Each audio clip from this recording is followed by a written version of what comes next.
So in this tutorial, I want to talk about notifications in Canvas. So in the last tutorial, you'll recall that I took us to the account panel and I chose profile or settings, and I set up different ways that students or faculty members could contact me if they were involved or engaged in my course.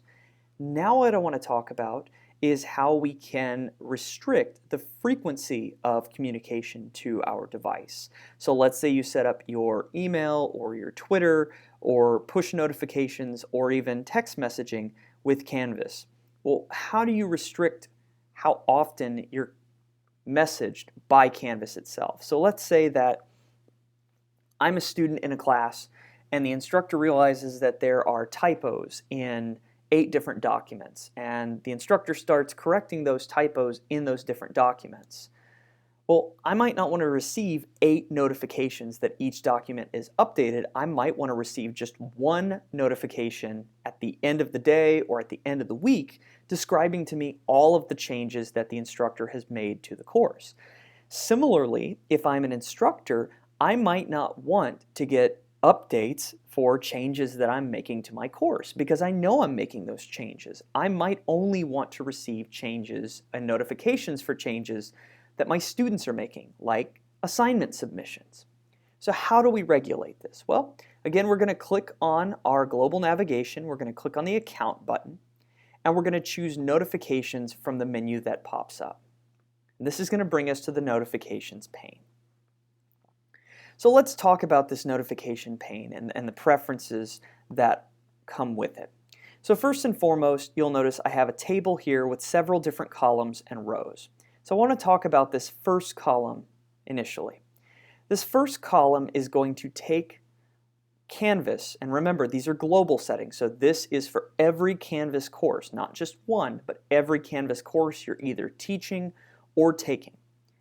And it breaks that course into different categories: course activities, discussions, conversations, scheduling, groups, alerts, and conferences. So we've got these different categories that we can set notifications for. Now, you'll notice there are a lot of different items beneath each category, and if you ever want to get more information about an item, all you have to do is hover on it. So here I have due date. If I want to know specifically what it's referring to in regards to due date, let me hover over it. And it says, if an assignment's due date is changed, then this is going to notify me. So let's say that this is a winter semester or this is a spring semester where maybe the campuses get closed due to ice or inclement weather, and it pushes that course back a few days. Well, the instructor might want to give extensions for the due dates of specific assignments. So this is how students would be notified if the assignment due dates have changed. So you can hover over whatever item you want to gain more information and perspective on what that particular item is going to involve. So a new file is added to the course, a new announcement is posted to the course, and you get the general idea. Let's come over to these columns over here. So I've got 3 columns: email address, Twitter, and push notifications. Now, these 3 columns exist because I added these 3 forms of contact. If I didn't add my Twitter account, then I would only have 2 columns here: email address and push notifications. So you might have fewer columns than I do. You may have more columns than I do. Again, remember, you can add these different types of communication methods under Settings or Profile when you click on Account. So let's go ahead and take a peek at the options that I'm given for each form of contact. Now it's the same kinds of options, but I want to go through the 4 distinct options available. So you'll notice that every single one of my forms of communication has this check mark. If I hover over it, it'll tell me exactly what that form of communication is going to be. So this notification will be one where I am notified right away. So literally, if the due date changes or is changed, I will immediately send or receive an email because of that. So if I change the due date, my students will immediately receive an email if they have this checked. What does the clock stand for? Well, that stands for Send a Daily Summary.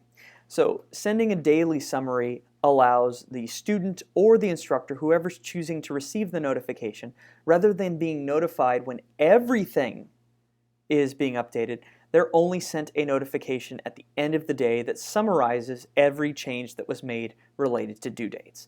So let's say I had 8 assignments and there is inclement weather and I have to push back the due dates for all 8 of those assignments. My students might not want their phone buzzing for every single assignment I change. So they might not want the notify me right away. Instead, they might just want to have this checked so that at the end of that day they'll receive a single email that details every single change I made to all 8 of those assignments.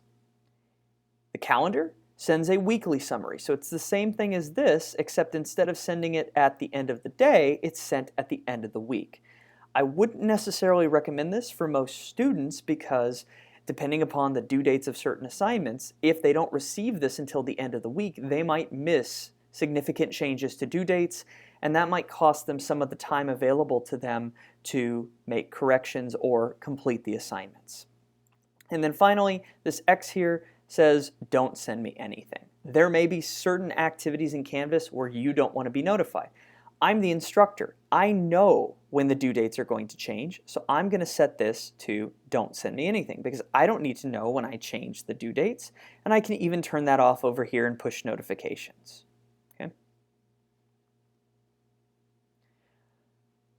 And so you can kind of see that this is going to work throughout the entire course. Now, the complicated aspect to this is when you're both an instructor and a student. For instance, if you're taking someone else's course as a student while you're also teaching a course, then you may have to regulate when you receive certain notifications and how often you do.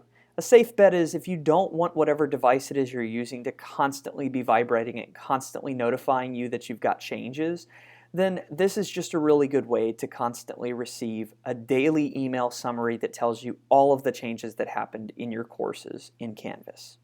So that's how notifications work. Go ahead and just comb through here and personalize this. And if at any point in time during the semester you don't like the way it's going, then you can always pop back in here and make changes.